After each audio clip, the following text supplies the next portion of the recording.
Davanagere RTO ಕಚೇರಿಯಲ್ಲಿ ಬ್ರಹ್ಮಾಂಡ ಭ್ರಷ್ಟಾಚಾರ ಬೆಳಕಿಗೆ ಬಂದಿದೆ. ಹಾಡಹಗಲೇ ಮಧ್ಯವರ್ತಿಗಳ ಮೂಲಕ ಹಣ ವಸೂಲಿಗೆ ಇಳಿದಿದ್ದಾರೆ. ಮಧ್ಯವರ್ತಿಗಳಿಂದ ಸಿಬ್ಬಂದಿ ಹಣ ವಸೂಲಿ ಮಾಡೋದಕ್ಕೆ ಮುಂದಾಗಿದ್ದಾರೆ. ಡಿಎಲ್ ಮತ್ತು ದಂಡ ಹಾಕಿರುವಂಥ ವಾಹನಗಳಿಗೆ ಹಣ ವಸೂಲಿಗೆ ಇಳಿದಿರೋದು. ಆರ್ಟಿಒ ಸಿಬ್ಬಂದಿ ರವಿ ಎಂಬಾತ ಈ ರೀತಿ ಬ್ರೋಕರ್ಗಳ ಮೂಲಕ ಹಣ ವಸೂಲಿಗೆ ಮುಂದಾಗಿದ್ದಾನೆ ಅನ್ನೋದು ಆರೋಪ. ಆರ್ಟಿಒ ಕಚೇರಿಯಲ್ಲಿ ಕೇಸ್ ವರ್ಕರ್ ಆಗಿ ಈತ ಕಾರ್ಯನಿರ್ವಹಿಸ್ತಾ ಇದ್ದಾನೆ.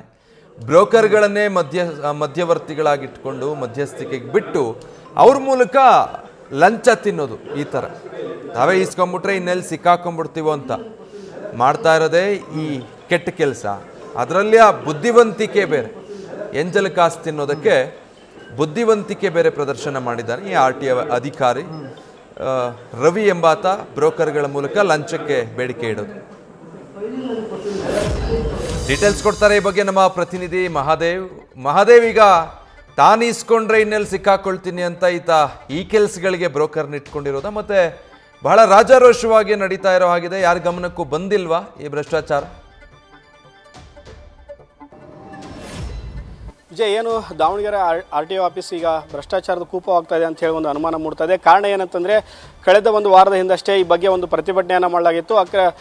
ಸಾಕಷ್ಟು ಅಧಿಕಾರಿಗಳು ಇಲ್ಲಿ 8 ವರ್ಷಗಳಿಂದ ಇಲ್ಲಿ ಠಿಕಾಣಿಯನ್ನು ಹೂಡಿ ಭ್ರಷ್ಟಾಚಾರದಲ್ಲಿ ತೊಡಗಿದ್ದಾರೆ, ಅಕ್ರಮ ಆಸ್ತಿಯನ್ನು ಮಾಡಿದ್ದಾರೆ ಅಂತ ಹೇಳಿ ಒಂದು ಗಂಭೀರ ಆರೋಪವನ್ನು ಶ್ರೀರಾಮ ಸೇನೆ ಜಿಲ್ಲಾಧ್ಯಕ್ಷರು ಮಾಡಿದ್ರು. ಈ ಒಂದು ಮತ್ತು ಕಚೇರಿ ಮುಂದೆ ಪ್ರತಿಭಟನೆಯನ್ನು ಕೂಡ ಮಾಡಿದ್ರು.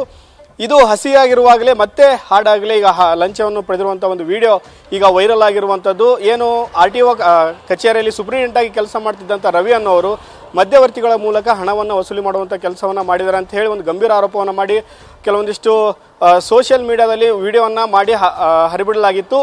ಅವರು ಈ ಬಗ್ಗೆ ಸ್ಪಷ್ಟನೆ ನ್ಯೂಸ್ ಫಸ್ಟ್ ಕೂಡ ಕೇಳಿದಾಗ, ಇದು ಬೇರೆ ಬೇರೆ ಬಾಂಡ್ಗಳಿಗೆ, ಅಂದರೆ ಕೆಲವೊಂದಿಷ್ಟು ಬಾಂಡ್ಗಳನ್ನು ಇಸ್ಕೊಂಡು ಅವರಿಗೆ ಹಣವನ್ನು ಪಡೀತಿದ್ವಿ, ಇದು ಯಾವುದೇ ರೀತಿಯ ಲಂಚದ ಹಣ ಅಲ್ಲ ಅಂತ ಹೇಳಿ ಅವರಿಗೆ ಒಂದು ಸ್ಪಷ್ಟನೆಯನ್ನು ಕೊಡುವಂಥ ಕೆಲಸವನ್ನು ಮಾಡಿದರು. ಆದರೆ ಇದು ಭ್ರಷ್ಟಾಚಾರದ ಹಣ. ಇಲ್ಲಿ ಡಿ ಎಲ್ ಮತ್ತು ಬೇರೆ ಇತರೆ ಕೆಲಸಗಳಿಗೆ, ಅಂದರೆ ಗಾಡಿ ಸೀಸ್ ಆದಾಗ ಗಾಡಿಗಳನ್ನು ಬಿಡಿಸೋಕೆ ಅಂತ ಹೇಳಿ ಈ ರೀತಿಯಾಗಿ ಲಂಚವನ್ನು ಪಡಿತಾ ಇದ್ದಾರೆ. ಅದು ಮಧ್ಯವರ್ತಿಗಳ ಮೂಲಕ ಹಣವನ್ನು ಪಡಿತಾ ಇದ್ದಾರೆ ಅಂತ ಹೇಳಿ ಒಂದು ಆರೋಪವನ್ನು ಮಾಡಿ ವಿಡಿಯೋವನ್ನು ಹರಿಬಿಟ್ಟಿರುವಂಥದ್ದು. ಮತ್ತು ಈ ಬಗ್ಗೆ ಈ ಆರ್ಟಿಒ ಆಯುಕ್ತರು ಕೂಡ ಪ್ರಮುತೇಶ್ ಅವರು ಒಂದು ಮಾಹಿತಿಯನ್ನು ಕೇಳಿದಾಗ ಅವರು ಕೂಡ ಒಂದು ಹೇಳಿರುವಂಥದ್ದು, ಈ ಬಗ್ಗೆ ನಾನು ಅವರ ಸ್ಪಷ್ಟನೆಯನ್ನು ಕೇಳ್ತೇನೆ, ಸ್ಪಷ್ಟನೆಯನ್ನು ಕೇಳಿ ನಂತರ ಅವರಿಗೆ ನೋಟಿಸ್ ಜಾರಿ ಮಾಡಿ ಸ್ಪಷ್ಟನೆ ಕೇಳಿದ ನಂತರ ಮಾಧ್ಯಮಗಳಿಗೆ ಉತ್ತರವನ್ನು ಕೊಡ್ತೀನಿ ಅಂತ ಹೇಳಿದ್ದಾರೆ. ಈಗಾಗಲೇ ಈ ವಿಡಿಯೋ ಹರಿಬಿಟ್ಟು ಒಂದು 2-3 ದಿನ ಆಯಿತು, ಆದರೂ ಕೂಡ ಇದುವರೆಗೂ ಯಾವುದೇ ರೀತಿ ಕ್ರಮ ಆಗಿಲ್ಲ ಅಂತ ಹೇಳಿ ಸಾರ್ವಜನಿಕರು ಒಂದು ಆಕ್ರೋಶವನ್ನು ಪಡಿಸಿದ್ದಾರೆ. ಸಾಕಷ್ಟು ಜನ ಮಧ್ಯವರ್ತಿಗಳನ್ನು ಇಟ್ಕೊಂಡು ಈ ರೀತಿಯಾಗಿ ಹಣ ಮಾಡುವಂಥ ಕೆಲಸಗಳಾಗುತ್ತೆ ಆರ್ಟಿಒ ಆಫೀಸಲ್ಲಿ ಅಂತ ಹೇಳಿ ಗಂಭೀರ ಆರೋಪವನ್ನು ಇದುವರೆಗೂ ಮಾಡ್ಕೊಂಡು ಬಂದರು. ಯಾವುದೇ ರೀತಿಯಾದಂಥ ಕ್ರಮವನ್ನು ಕೈಗೊಳ್ಳುವಂಥ ಕೆಲಸವನ್ನು ಮಾಡಿಲ್ಲ. ಮತ್ತು ಸಾಕಷ್ಟು ವರ್ಷಗಳಿಂದ ಅಧಿಕಾರಿಗಳು ಇಲ್ಲಿ ಠಿಕಾಣಿಯನ್ನು ಹೂಡಿದ್ದಾರೆ. ಇದೇ ಅವರಿಗೆ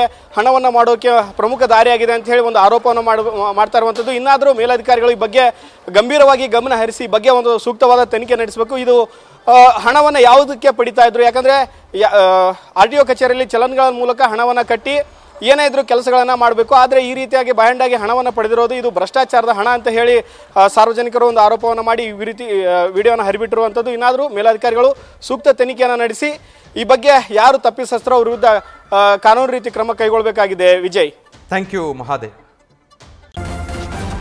ನ್ಯೂಸ್ ಫಸ್ಟ್ ನಿರ್ಭೀತಿಯಿಂದ ನಿಮ್ಮ ಪರವಾಗಿ.